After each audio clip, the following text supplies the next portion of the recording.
Assalamualaikum warahmatullahi wabarakatuh. Ananda semuanya, semoga kalian dalam keadaan sehat walafiat semuanya. Nah, kita akan belajar statistika bersama saya pada pertemuan pertama ini. Maka ayo bermatematika. Adapun tujuan pembelajarannya yaitu Ananda dapat mempresentasikan data dalam bentuk tabel distribusi frekuensi dan histogram. Masih ingatkah Ananda dengan pelajaran pada waktu SMP tentang statistika ini? Coba Ananda ingat-ingat kembali. Ada istilah statistik, ada istilah statistika. Statistik ini adalah istilah penyajian dari data yang akan diolah. Jadi ingat ya, data yang akan diolah yang masih berupa karakteristik sampel, berupa tabel, diagram, atau grafik. Kemudian karakteristik dari populasi disebut sebagai parameter. Jadi statistik ini adalah data mentah yang belum diolah ya.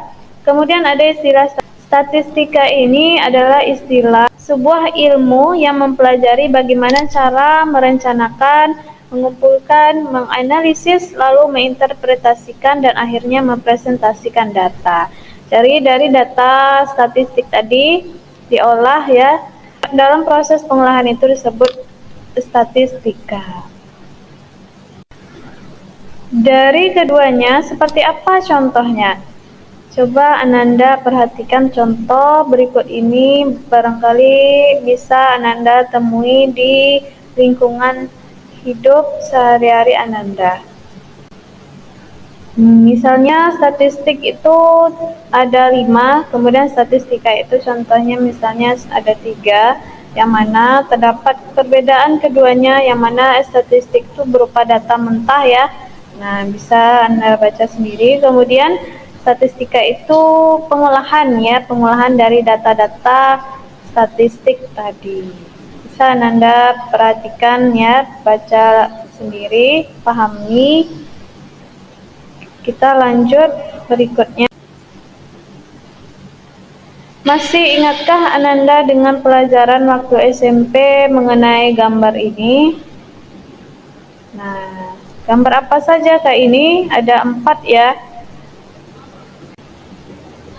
Nah, pertama ini ada gambar diagram batang, kemudian ada gambar diagram lingkaran, kemudian ada gambar histogram ya, kemudian ada gambar tabel distribusi frekuensi. Lalu apa gunanya? Nah, gunanya untuk menampilkan informasi yang tersedia baik dalam bentuk data tunggal ataupun data kelompok. Nah, baik, kita akan mempelajari apa yang dimaksud dengan histogram, kemudian bagaimana cara menyusun tabel distribusi frekuensi dan histogram. Nah, pertama-tama histogram ini mirip dengan diagram batang. Apakah dia benar-benar sama atau beda? Nah, kita akan membahas tentang apa itu histogram terlebih dahulu. Maka simak penjelasan saya dengan histogram ini dan diagram batang ini memiliki ciri-ciri masing-masing ada 5 ya, yang dapat membedakan keduanya. Dari secara gambar sudah nampak bedanya, bahwasanya histogram ini batangnya itu dempet-dempet, sementara diagram batang itu batangnya itu berjarak. Nah, ini ada masing-masing ciri-cirinya, silakan Ananda perhatikan baik-baik. Nah, berikut contoh dari diagram batang. Nah, ada diagram batang hasil panen Pak Ridwan. Nah, dapat kita ketahui hasil seluruh panen kebun Pak Ridwan itu sebanyak 150 kg. Yaitu ada cabai, sebanyak 20 kilogram, kemudian ada tomat sebanyak 25 kilogram, kemudian ada wortel sebanyak 35 kilogram, kemudian ubi 35 kilogram. Nah, jika ditanyakan hasil panen kebun Pak Ridwan sebesar 150 kilogram, berapakah jumlah hasil panen kentangnya? Nah, ternyata ada kentang ya di diagram ini gambarnya. Berapakah jumlah hasil panen kentangnya? Nah, untuk menyelesaikannya, pertama, total hasil panen dari keseluruhan kebun Pak Ridwan itu yaitu cabai ditambah tomat tambah wortel tambah ubi ada 115 kilogram. Jika hasil seluruh panen kebun Pak Ridwan 150 kilogram, maka hasil panen kentangnya berarti 150 kilogram dikurang 115 kilogram adalah 35 kilogram. Jadi jumlah hasil panen kentangnya adalah 35 kilogram. Nah, di sini sudah diberikan ciri-cirinya tadi kan. Nah, bisa Nanda sesuaikan ciri-ciri diagram batang tadi dengan gambar. Apakah benar? Sama ciri-cirinya? Nah, tentunya sama. Nah, dengan soal yang sama, jika ditanyakan sayur apakah yang dapat menghasilkan hasil panen paling rendah dan tinggi di kebun Pak Ridwan, maka Nanda tinggal bandingkan saja antara hasil panen cabai, tomat, wortel, ubi, dan kentang, mana yang hasil panennya itu rendah, mana yang tinggi. Nah, kemudian simpulkan jawaban Ananda. Perhatikan jawaban yang ada di video ini. Nah, perhatikan gambar berikut. Yang sebelah kiri itu adalah histogram, yang sebelah kanan itu adalah diagram batang ya. Nah, perhatikan gambar berikut. Ini adalah gambar diagram batang ya, Ananda semuanya, tentang waktu yang ditempuh peserta cabang lintas alam Olimpiade tahun 1998. Nah, diagram batang ini bisa kita ubah menjadi histogram. Bagaimana caranya? Dengan cara cari dulu frekuensinya atau menggunakan tabel distribusi frekuensi ya. Seperti apa itu? Nah, simak penjelasan berikutnya. Kita akan membahas tabel distribusi frekuensi terlebih dahulu ya, untuk bisa kita membuat histogram. Apa itu? Simak penjelasan berikutnya. Nah, tabel distribusi frekuensi ini adalah data yang berukuran besar, kemudian yang sudah terkumpul itu disusun dalam suatu daftar atau tabel. Nah, tabel distribusi frekuensi ini ada dua. Yang pertama, tabel distribusi frekuensi tunggal, kemudian daftar distribusi frekuensi kelompok. Nah, terlebih dahulu kita akan mempelajari tentang tabel distribusi frekuensi tunggal. Nah, tabel distribusi frekuensi tunggal ini adalah mengelompokkan data ke dalam beberapa kelompok atau kelas dan dihitung banyaknya frekuensi atau dihitung banyaknya data yang masuk dalam kelompok tersebut serta hasilnya disusun dalam bentuk tabel. Tabel distribusi frekuensi tunggal merupakan cara untuk menyusun data yang relatif sedikit. Nah, seperti yang Anda dapat lihat pada contoh, yang mana terdapat beberapa data ya. Kemudian dapat kita susun polanya, membentuk pola tertentu agar mudah dianalisis. Data tersebut disajikan dalam tabel seperti di samping ini. Nah, pertama-tama kita urutkan terlebih dahulu, dimulai dari angka 3 sampai 10. Nah, yang mana pada tabel distribusi frekuensi ini kita akan menggunakan turus atau teli, yaitu jika 3 hanya ada 1, maka kita akan menggaris 1 kali aja. Kemudian yang angka 4, ada berapa angka 4? Misalnya frekuensinya atau banyak datanya ada 7, maka kita garis sebanyak 7 garis dengan setiap 4 garis itu kita coret ya, terhitung 5. Kemudian lanjut lagi menggaris sampai 7 ya. Dibuatlah tabel seperti samping ini, ada tabel nilai, daily, turus, frekuensi. Nah, nilai itu berisi datanya yang ada yaitu dari 3 sampai 10. Kemudian tally itu tempat kita menggaris-garis sebanyak jumlah nilai ya. Kemudian frekuensi itu melambangkan banyak nilai. Oke, karena 3 hanya ada 1, maka kita menurusnya atau memberi tally-nya cuma 1, frekuensinya 1. Kemudian 4, nilai 4 itu eh, setelah dihitung banyaknya ada 7, yaitu frekuensinya 7. Kemudian kita garis atau kita turus sebanyak 7 dengan catatan setiap 4 terus dicoret ya menjadi 5 gitu ya, terhitung 5. Begitu seterusnya sampai nilainya habis ya, terhitung. Kemudian contoh yang kedua, misalkan pada percobaan melempar sebuah dadu sebanyak 30 kali diperoleh data permukaan yang muncul sebagai berikut. Nah, silakan Ananda perhatikan datanya ya. Nah, pertama-tama untuk membuat tabelnya urutkan terlebih dahulu. Nah, bisa Anda lihat kan? Nah, datanya sudah terurut, kemudian baru buat tabel distribusi frekuensinya. Pertama, sediakan tabel untuk angka atau nilai atau dilambangkan dengan XI. Kemudian sediakan kolom tally atau turus, kemudian sediakan kolom frekuensi atau dilambangkan dengan FI. Nah, kolom angka diisi dengan sebanyak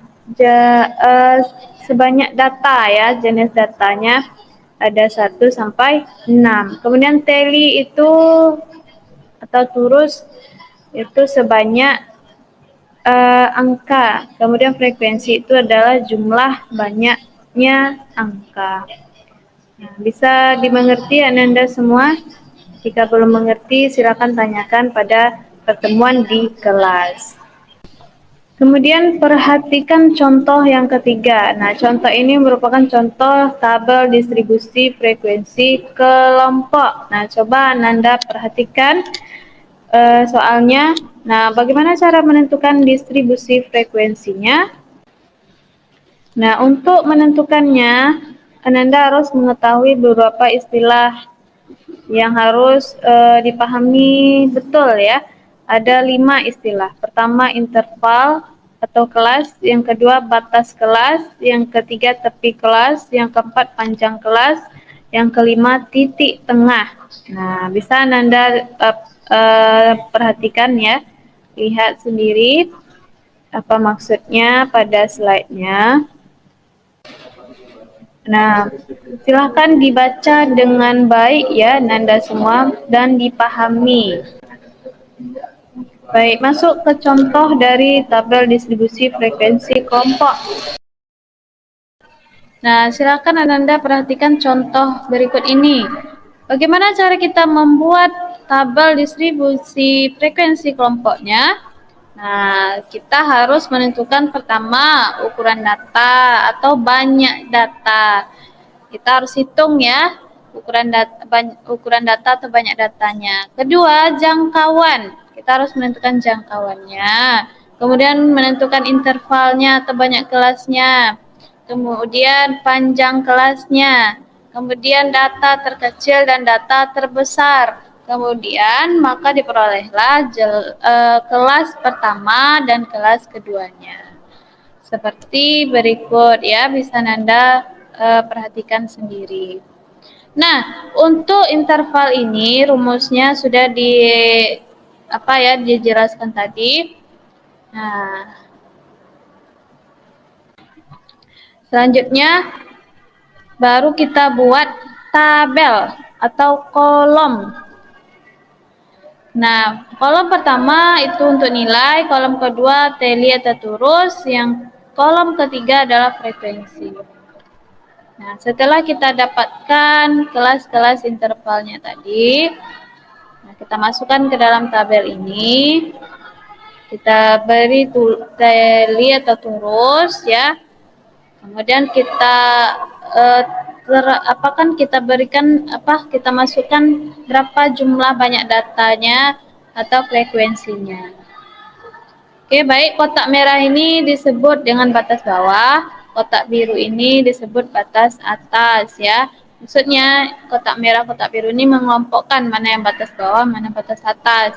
Nah, kelas interval yang sebelah kiri ini batas bawah, kelas interval yang kanannya adalah batas atas.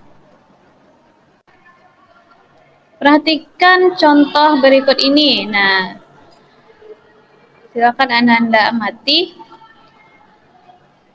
Nah, di sini kita diminta untuk menentukan banyak siswa dengan ukuran kaos M, kemudian ukuran kaos yang frekuensinya paling banyak, kemudian ukuran datanya ada berapa.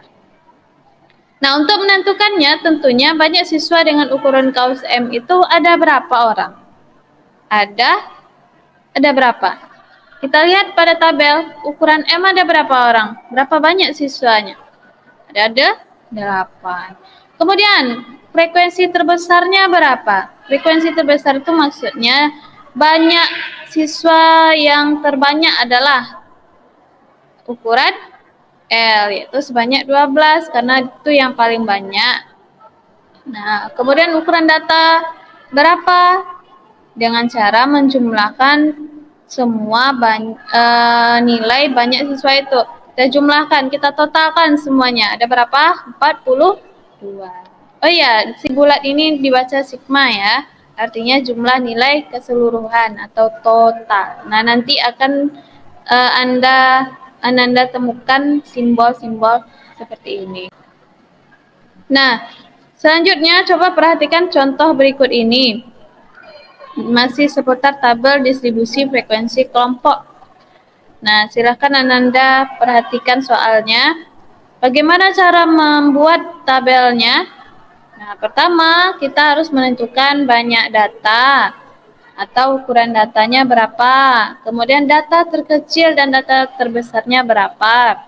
Kemudian jangkauannya berapa, interval atau banyak kelasnya berapa, panjang kelasnya berapa. Nah, setelah itu maka diperolehlah kelas untuk kita cantumkan pada tabel. Nah, silakan Ananda perhatikan ini ya, yang ada di slide video ini ya. Nah, setelah itu barulah kita membuat tabelnya. Yang pertama, kolom pertama ada nilai, kolom kedua ada teli atau turus, kolom ketiga ada frekuensi. Nah, silakan Ananda perhatikan ini ya. Nah, setelah kita pelajari tentang cara membuat tabel distribusi frekuensi, nah bagaimana cara membuat histogram dari tabel distribusi frekuensi tersebut? Maka mari simak penjelasan berikutnya. Histogram ini adalah diagram yang terdiri dari batang-batang yang saling berimpit. Nah, nilai data diletakkan pada sumbu mendatar dan frekuensi diletakkan pada sumbu tegak. Nah, nilai data pada histogram dapat berupa kelas-kelas interval atau tepi-tepi kelas. Nah, kelas-kelas interval ini diletakkan di tengah-tengah bagian bawah atau pada bagian garis horizontal, dan tepi-tepi kelas diletakkan di tepi-tepi bagian bawah batang.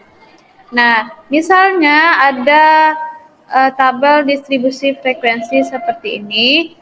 Nah, di sana dapat kita lihat ada kolom nilai yang memuat interval-interval ya, data yang sudah tergolongkan dalam interval-interval. Kemudian ada kolom titik tengah, kemudian ada frekuensi. Nah, bagaimana cara menentukan titik tengah? Nah, titik tengah ini adalah angka atau nilai yang terdapat di tengah-tengah kelas. Cara menentukannya, batas bawah ditambah batas atas dibagi 2. Nah, seperti inilah gambar dari histogram dari tabel distribusi frekuensi tadi. Nah, bagaimana cara membuatnya? Mari kita bahas berikutnya. Nah, pertama kita harus menentukan tepi bawah dan tepi atas terlebih dahulu. Nah, Nanda bisa lihat caranya seperti ini. Nah, setelah itu kolomnya itu kita tambah ya. Ada kolom tepi bawah dan ada kolom tepi atas. Kita cantumkan ke dalam kolom-kolom tersebut dari tepi bawah, tepi atas yang kita peroleh dari batas bawah dan batas atas tadi. Nah, Nanda bisa amati ya yang ditandai dengan kotak merah dan kotak biru, kemudian angka warna merah dan angka warna biru ya. Yang warna merah ini adalah batas bawah, yang biru ini adalah batas atas. Yang mana setiap batas bawah itu kita kurangkan 0,5 untuk mengetahui tepi bawahnya. Kemudian untuk batas atas itu seluruhnya ya masing-masingnya itu jumlahkan dengan 0,5 ya untuk mengetahui tepi atas. Nah, inilah dia. Anda lihat pada yang ditandai pada kotak merah ini ya. Setelah itu membuat garis horizontal dan garis vertikal seperti garis sumbu X, sumbu Y ya. Nah, setelah itu buat grafik batangnya. Nah, yang mana pada grafik batang ini terdapat nilai-nilai tepi bawah ya pada garis horizontal dan nilai frekuensi pada garis vertikal.